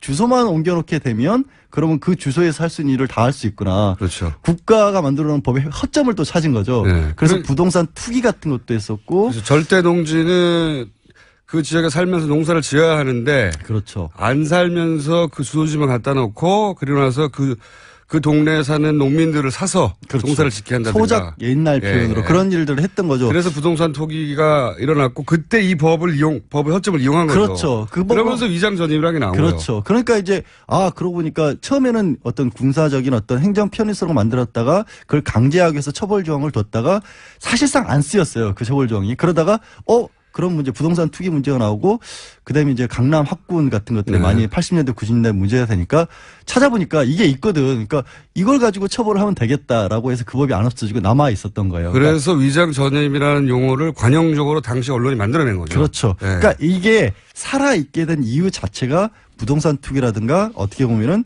뭐 안 좋은 그 교육 목적, 자기 이기적인 교육 목적으로 사익을 위해서 그렇게 네. 쓰였을 때 하는 건데 그러면 이런 지적들을 많이 하세요. 어쨌든 현행법에 있는 건데 어떤 건 좋은 위장 전입이고 어떤 건 나쁜 위장 전입이냐 그렇게 분류할 수 있는 거냐. 좋은 위장 전입이라고 할 수는 없겠죠. 그런데 최소한 나쁘지 않은 위장 전입은 있을 수 있어요. 왜냐하면 김상조 지금 공정거래위원장 내정자 같은 경우에 해외에 나가면서 네. 주소를 그러니까 편지 같은 것들을 받기 위해서 뭐 어떻게 보면은 그 주소를 옮겨놨다고 하잖아요. 네. 이게 법 위반을 하려면 우리가 형법 위반은 무조건 하는 게 아니라 비난 가능성이라는 게 있어야 된다고 봅니다. 이게 네. 나쁘다라고 얘기할 수 있어서 하는데 그럼 그분은 다른 선택의 여지가 있었을까요? 그러니까 이 해외 출장 1년 가면서 주소를 다른 데로 옮겨놓고 가지 않으면 편지를 받아볼 수가 없는 거였잖아요. 그럼 그거를 쉽게 할 수 있는 다른 그럼 방법이 해외로 다 보내라고 해야 되는 거죠.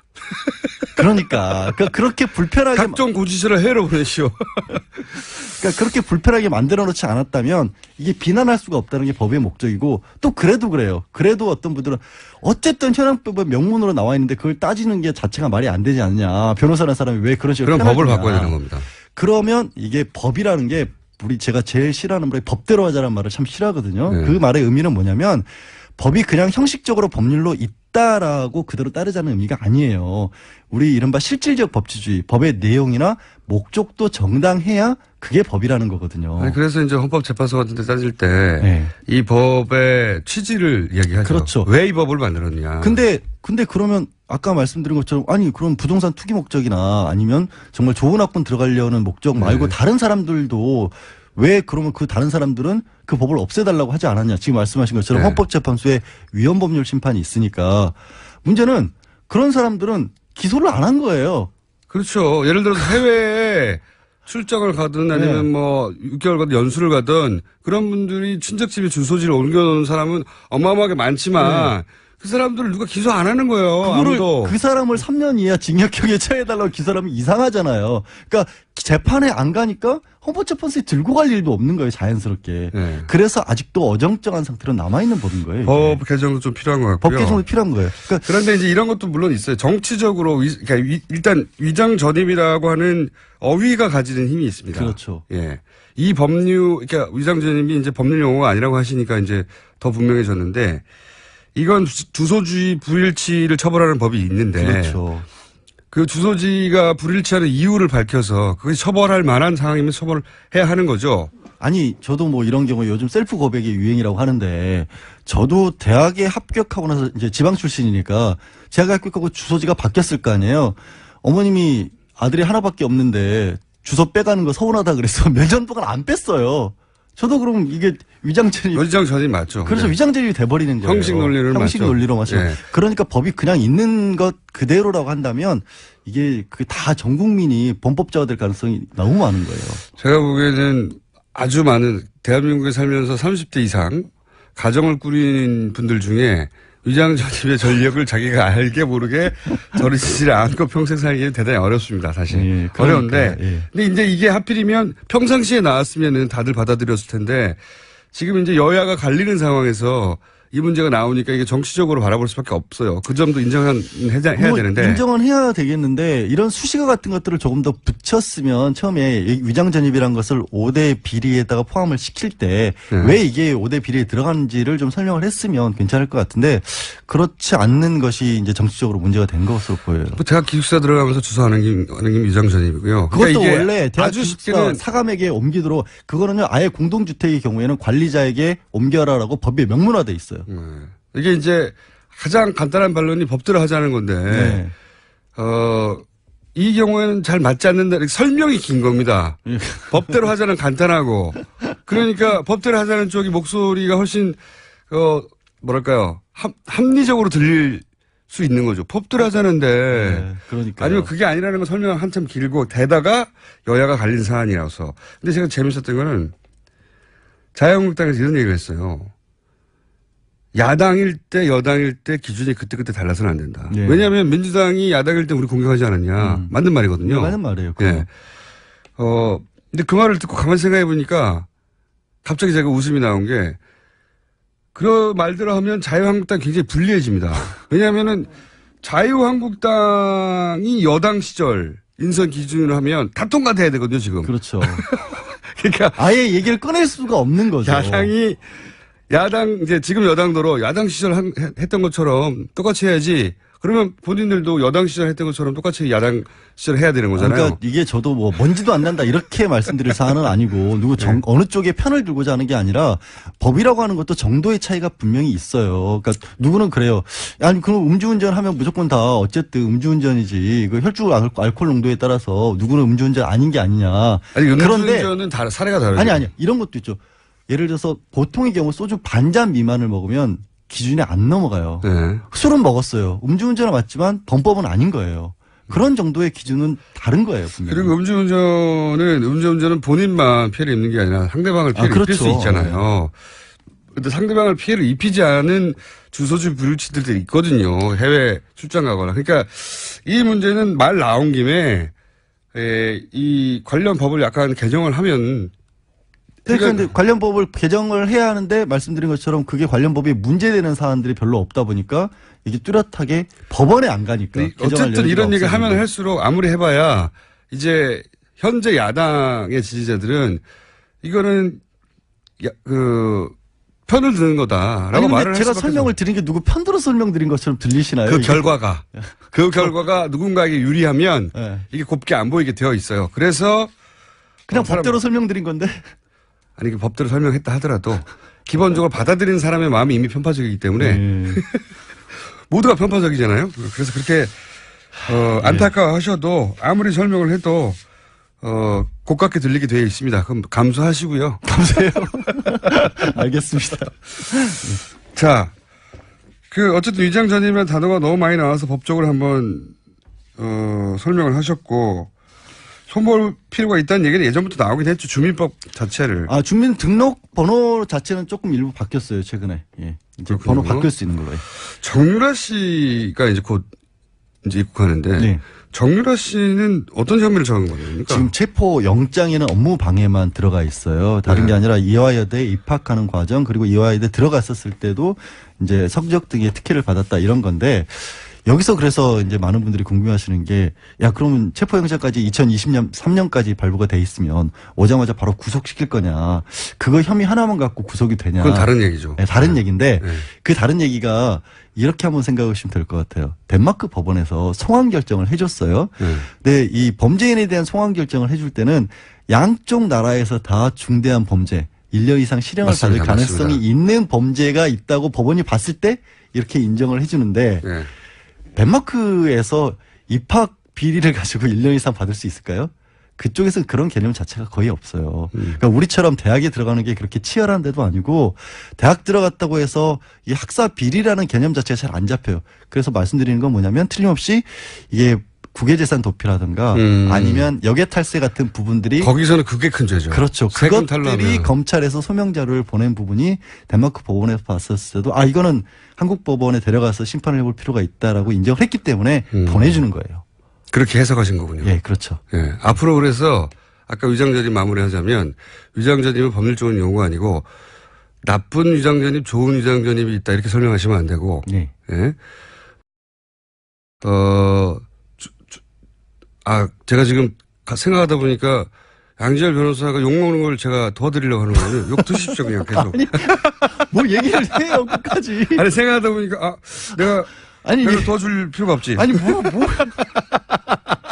아니, 억울하면 풀어줘야 될 거 아니에요, 그거 사람이. 본인이 알아서 해결하시고요. 그러면 정윤아 씨가 송환되는 배경은 그 현지 법원의 관점에서 보자면, 이대 입학과 관련된 게 아니라 그쪽에서 세금 탈루나 또는 뭐 독일이나 덴마크 내에서의 돈과 관련된 것을 혐의를 인정했을 가능성이 높다. 네, 그렇죠. 제 대표적인 게 정유라 씨 같은 경우에는 독일에 본인 이름으로 4억 7천 가량의 주택이 있어요. 독일에. 그렇죠. 근데 그게 20대 초반에 그 한국에 있는 우리 국내 은행하고 독일 지점에서 지급 보증을 해가지고 그것도 무역회사나 받을. 그렇죠. 예. 일반 개인은 신용장을 받을 수 받아가지고. 없는 신용장을 가지고 그거를 담보로 대출을 받았다라고 설명을 했거든요. 예. 그리고 그 담보는 한국 내에서 이제 자기 아버지인 정윤회 씨가 강원도에 있는 땅을 담보로 지급을 했다라는데 말이 안 되거든요. 이게. 말이 안 되죠. 예, 현실적으로. 그거 하나만 명백하게 봐도 의심점이 분명히 있어요. 어떻게 20대 어린 그 친구가 뭐 4억 넘는 주택을 독일에 삽니까? 액수가 문제가 아니라 네. 그 방식도 큰 문제인 거죠. 아니 20대에 갓 학교를 들어가는 대학생이 그러니까. 그 무역회사가 받는 신용장을 개설합니까? 그러니까 유일하게 그 부분에 대해서만 잡히자마자 덴마크에서 체포가 되자마자 기자들과 덴마크 법원 내에 처음 모습을 드러냈을 때 인터뷰에서 그것부터 밝혔어요, 정유라가. 본인이 그게 가장 약점이라는 걸 잘 다른 알고 있는 거는 거예요. 잘 모른다고 하는데 네. 그 부분은 굉장히 구체적으로 밝혔어요. 다른 거는 계약서에 엄마가 다 포스트잇으로 가려놓고 서명만 하라 그랬기 때문에 본 적이 없다고 하는데 그것도 이상. 누가 포스트잇으로 다른 부분을 못 보게 가립니까? 그게 말이 안 되는 해명이죠. 되는 얘기가 딸에게 아니잖아요. 계약서를 보여주는데 네. 나머지 그러니까 자기는 아무것도 모른다라고 이제 그 입장을 정리해 놓고 나머지는 못 봤다. 어떻게 못 봤다고 할 거야? 포스트잇으로 가렸다는 걸로 하자 이렇게. 왜냐면 방법이 없으니까요. 그러니까 근데 네. 사실 눈을 이렇게 가렸다고 할 수는 없잖아요. 서명은 해야 되니까. 네. 그러니까 그래서 그런 부분들이 너무나 이상하게 받아들여질 수밖에 없는 상황이어서 덴마크에서 서거용을 해줬고 조금 전에 들어오기 전에 보니까 속보 뜬 게 그 칼기 타고 대한항공 편을 타고 오고 있는데 영장 집행을 했다고 합니다. 그 비행기 안에서. 아 그렇군요. 예. 그럼 바로 일단 인신이 구속되겠군요. 예, 내리자마자 3시에 공항에서 잠시 기자회견을 갖고 포토라인에 선 다음에 바로 이제 서울중앙지검으로 시간이 압송될 워낙 겁니다. 충분히 있어가지고 150일이면 본인의 관련된 혐의나 이런 점들에 대한 기본 방어는 논리는 만들어 왔겠죠. 그게 변호사들이 제일 많이 하는 게 그거죠. 이제 방어 논리를 수사를 네. 받기 전에 우리 계속해서 이런 문제를 물어보면 어떻게 대답을 하자라는 걸 뭐 계획을 충분히 세웠을 네. 텐데 계획이 안 통할 때도 되게 많아요. 사실 맞습니다. 현실적으로. 네, 상대방 변호인 측에서 그런 그 방어 논리를 가지고 나올 거라는 걸 검찰도 알거든요. 또 그렇죠. 그게 네. 이제부터는 이제 덴마크에 있었던 변호사와 또 한국에 있는 검찰이 어떻게 이제 그걸 꿰뚫냐 그 대결이 될 겁니다. 그 중간 첫 번째 변호사가 갑자기 사망했잖아요. 갑자기 생각났어요 또. 예, 과로를 하셨던 참 희한한 일들이 많이 엮여요. 이상하게. 정준하 씨 사건 주변을 잘 살펴보면 이상한 일이 많습니다. 오늘 여기까지 하겠습니다. 네, 고맙습니다. 알려주세요. 네, 네. 오늘은 다시 중망에서 소망으로 떨어졌습니다. 아니, 딱히 임팩트는 없었기 때문에 저 억울함에서 또 지위까지 떨어지고. 네, 예. 혼자 억울함을 해결하시고요. 알겠습니다. 예. 네. 갈게요. 위장전입 설명하면서 비난 계속 받으세요. 네. 양치열 변호사였습니다. 감사합니다. 고맙습니다. 불친절한 애였습니다. 제가 6월부터 이제 몸 관리를 좀 하겠다고 했더니 계속 살 빼는 이야기가 오네요. 예. 고기만 먹는 다이어트가 최고다. 이런 분이 있습니다. 고기만 2달 먹었는데 10kg 빠졌다. 예. 그렇죠. 그런 다이어트 있죠. 하지만 고기를 아주 많이 먹으면요, 쪄요. 자, 아참. 수요일은 이혼의 나라 걱정하는 시간인데 해외 출장이 갑자기 잡혀서 이번 한 주만 쉬는 겁니다. 네. 그 이외에 김한 기자에 대한 반응이 좀 있네요. 네. 왠지 모를 다정함이 느껴진다면서. 자, 오산에 있는 24시간 고깃집인데 이 시간에도 손님이 많습니다. 언제 고기 한번 먹으러 오시고 많이 먹는 배틀 합시다. 네. 오산까지 안 가도 많이 있거든요. 24시간은. 예. 많이 알고 있습니다. 네. 자, AS는 여기까지 하겠습니다. 자, 과학. 네, 시사에서 과학을 다루는 아마도 전 세계 시사 프로그램 중에 유일한 코너가 아닐까 싶습니다. 네. 과학을 빙자한 각종 헛소리를 하시는 분이죠. 원종호 씨 나오셨습니다. 안녕하십니까. 안녕하세요. 네. 물론 헛소리가 아닐 경우도 있긴 합니다. 네. 하지만 드물죠. 굉장히 과학적인 기반의 이야기가 결론적으로 헛소리를 끝내는 경우가 제법 있습니다. 자, 네. 자, 오늘은 어떤 주제입니까? 오늘은 속담의 과학 시간을 가져보려고 합니다. 주제부터 수상하네요. 네. 속담은 우리가 전해 내려오는 그런 지혜라고 할 수 있는데요. 네. 요즘 인선 내지 지명이라는 특수 상황이 있잖아요. 그것 때문에 세간에 오르내리는 속담들이 좀 있어서 이 속담들이 가진 의미 속에 담긴 물리적 팩트를 진단해보자. 팩트를 진단해보자. 네. 아니, 속담에는 이제 뭐랄까요. 생활의 지혜. 그렇습니다. 예, 보통 오래된 어떤 통념의 누적. 네. 예. 거기 빛나는 통찰이 있을 때도 있습니다. 사실 속담 속에는. 그런 경우가 많이 있죠. 예, 인간의 본성을 통찰한 네. 경우도 있고. 근데 이제 오늘 다룰 속담은 뭡니까? 일단은 똥 묻은 개가 겨 묻은 개 나무란다. 네, 똥이 비속어라고 생각될 수 있지만 이 경우에는 이제 속담에 들어있는 말이기 때문에 쓰겠습니다. 이게 왜 선정이 됐죠? 똥 묻은 개를 서로 나무랄 수는 없잖아요. 예, 똥 묻은 개가 겨 묻은 개를 나무란다는 말로 원래 이제 더 더러운 주제에 네. 덜 더러운 쪽을 욕하는 상황을 빗댄 거죠. 그렇죠, 그렇죠. 예. 요즘 이게 이 말을 빗대서 얘기를 합니다. 네. 똥 묻은 개가 겨 묻은 개 나무를 죄송합니다. 네. 똥 묻은 개가 겨 묻은 개 나무란다는 식으로 얘기하는 거냐라고 하면서 네. 요즘 방금 말씀 나왔던 전입 관련된 얘기라던가 이런 얘기에 빗대서 얘기를 하는 거죠. 소위 요새 내로 남불이라고. 내가 하면 노베스, 남이 하면 불륜. 그렇죠. 네. 네. 입장에 따라서 변하고. 네네. 그거하고도 맥이 통하는. 실제로 이런 말이 돌고 있더라고요. 그것 네. 때문에. 그래서 똥개, 격개 이건 겁니까? 근데. 예. 예. 어쨌든 이 과학적으로 속담의 어떻게, 예. 팩트 여부를 살펴보기 위해서 예. 일단 똥과 겨가 무엇인지 그 물질적 특성부터 좀 확인을 해보겠습니다. 은근히 잘 모르시기 때문에. 아니, 변의 특성이야. 우리가 매일 보는 거 아닙니까? 그렇게 생각하시겠지만 과연 정체가 뭐냐 정확하게 그리고 얼마나 안 좋은 것이냐에 대해서는 은근히 잘 몰라요. 그래요? 더럽다는 생각만 하고 있지. 네. 더럽다는 생각은 이제 음식물 몸이 사용할 수 있는 그 자양분 뽑아내고 네. 남은 찌꺼기잖아요. 찌꺼기죠. 네. 그런데요. 네. 특이할 점은 이 똥은 단지 냄새가 고약하고 보기 안 좋을 뿐 아니라 네. 실제로 오물 덩어리입니다. 세균이 굉장히 많습니다. 세균이. 네. 몸속에 각종 세균 그리고 네. 섭취했던 중금속 네. 그리고 각종 노폐물은 물론이고 네.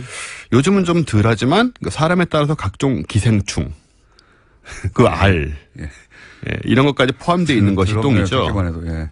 이 팩트니까요. 예, 근데. 그래서 똥이 묻었다는 것은 단지 더러운 게 아니죠. 자기와 주변의 위생, 건강, 안위까지 위험하는 매우 위험한 존재가 됩니다.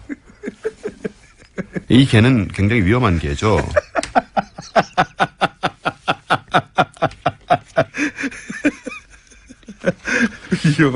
똥 묻은 개는 위험한 개다. 네. 근데 우리 과거 이 선인들의 지혜가 빛난 부분이 뭐냐면 이걸 이제 똥, 즉 대변으로만 얘기를 했지 소변은 얘기를 안 했잖아요. 오줌 묻은 개 이런 얘기는 없잖아요. 왜냐하면 소변은 형성되면서 혈액에 의해 삼투압으로 걸러진 상태라 세균이 하나도 없어요. 건강한 사람의 몸에서 나온 소변에는 세균이 한 마리도 없어야 됩니다. 그렇구나. 그게 이제 잘 모르셨죠? 이게 똥하고 그걸 오줌하고 몰랐어요. 차이예요, 이게. 네. 그래서, 그걸 어떻게 알았을까, 우리 선조들은. 오줌 묻은 개는. 어떤 직관적 통찰이라고밖에 말할 수가 없는데, 그래서 게다가 요소 성분 때문에 금방 배출된 소변은 소독약으로 쓸 수 있습니다. 예전에는 그 학교에 소변을 걷어가는 통이 있었어요. 네네. 예. 그래서 여러 가지 용도로 쓰인 거죠. 예. 또 아침에 왜 들어보셨는지 모르겠는데 자기 소변을 마심으로써 건강을 추구한다는 사람들이 있어요. 국내에도 있고 해외도 있어요. 그러지 말기를 부탁드리네요, 저는. 네, 근데 어쨌든. 건강해지는지는 모르지만 몸에 나쁘진 않습니다. 아, 그래요? 바로 마시면. 그래요? 예. 아, 하긴 세균이 아무것도 없다고 하니까. 전혀 없으니까 굉장히 네. 깨끗한 상태예요. 놔두면 세균이 생깁니다만 당연히. 맛은 우유랑 좀 비슷하다는 얘기가 있습니다. 하지만 아침에 눈 자기 똥을 너무 먹으면 많이 나가지 말고요. 상상하고 싶지 않아요. 아 네. 이건 뭐 팩트이기 때문에 어쨌든 똥, 알겠고요. 아주 위험한 개다. 네네. 똥 묻은 개는 위험한 개다. 굉장히 위험한 게죠. 그럼 겨는 뭐냐?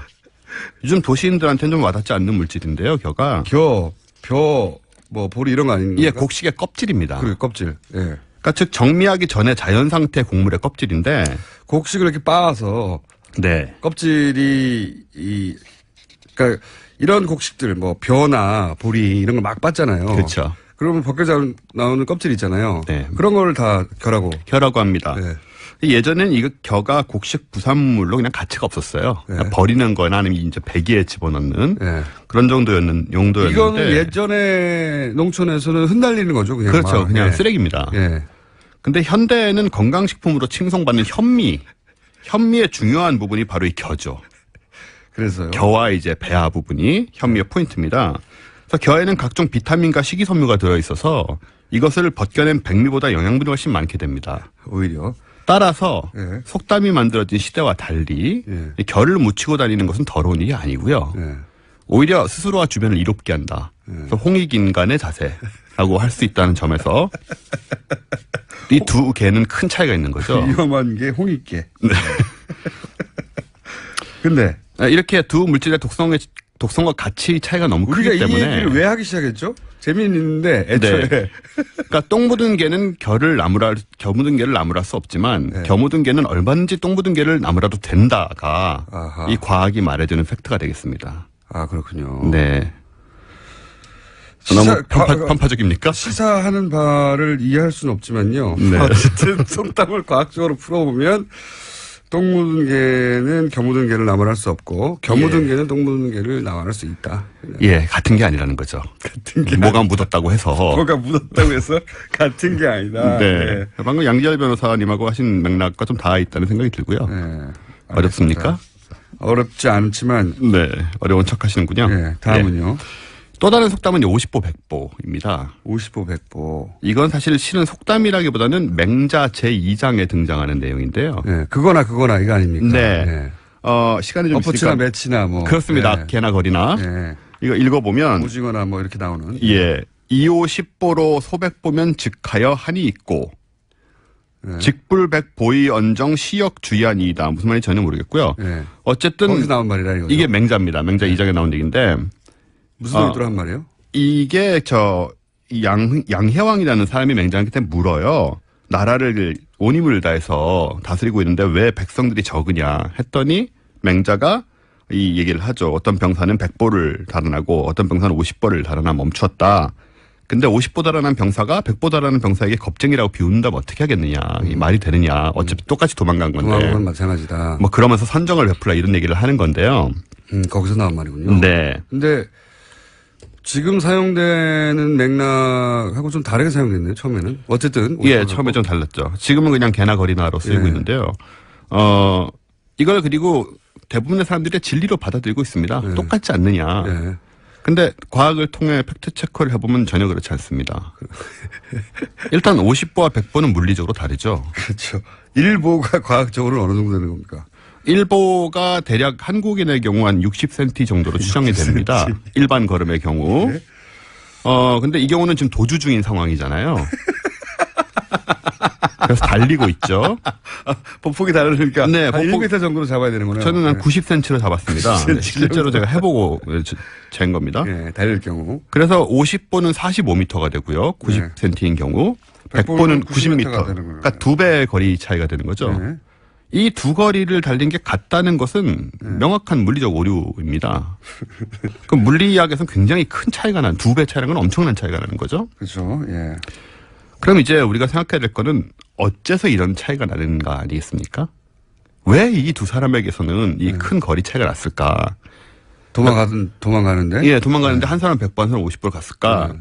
일단 해당되는 두 사람이 동시에 출발했다고 가정하면 네.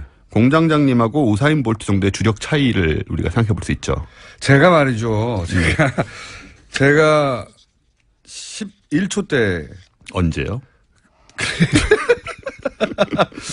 제가 마지막으로 이걸 재본 게 17세 그 정도 됐는데 아, 네. 굉장히 빨랐거든요. 제가. 지금 뛰어보시면 깜짝 놀라실 거예요, 아마. 그쵸. 100m를 달릴 수 없어요, 저는.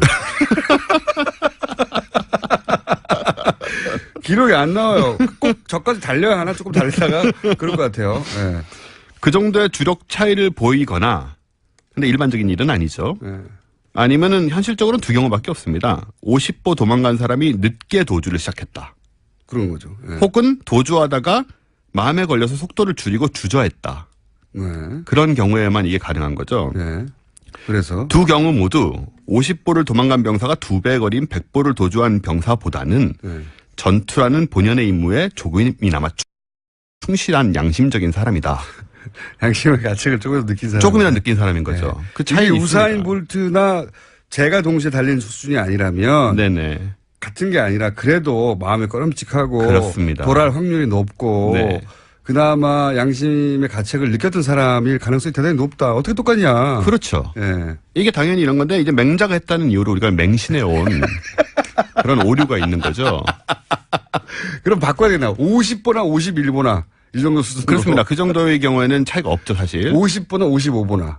그 정도만 해도 여러 가지 변수로 이제 사실상 같은 상황이라고 할 수 있습니다. 구력의 차이 정도로 커버돼요. 네. 그 정도 하지만 두 배 차이는 이건 태도의 차이가 있는 거기 때문에 45m 같은 시간에 45m, 95m를 하는 그럼요. 것을 어떻게 똑같이 취급하느냐. 그러니까 맹자가 이상하게 이런 부분에서 굉장히 기계적인 잣대를 대면서 기계적인 장단. 네, 원래 이런 사람이 아닌데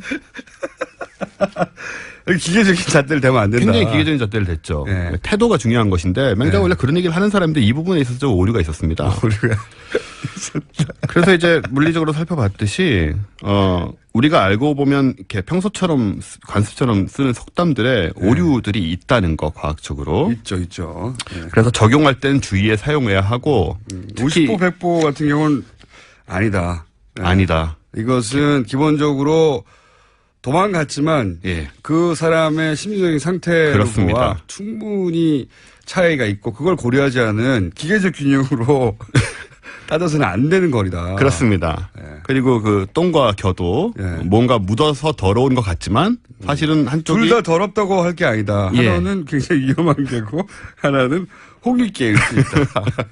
건강을 퍼뜨리는 개죠. 네, 이렇게. 왜 이런 쓸데없는 짓을 해요? 재미는 있긴 한데, 예. 과학으로 굳이 분석하지 않아도 되는 일을 굉장히 힘들게 과학으로 분석해가지고, 시간이 다 됐네요? 네. 여기까지 네. 하겠습니다. 다음 주에도 쓸데없는 얘기 계속 해주시고요. 네. 원종우 씨였습니다. 다음 주 주제 혹시 있습니까? 아직 안 정했습니다. 네. 그렇죠, 뭐. 이런 주제야 뭐 바로 직전 2-3시간 전에 정하는 거 아니겠습니까? 네. 원종우 씨였습니다. 감사합니다. 저는 김원준이었습니다. 내일 뵙겠습니다. 안녕.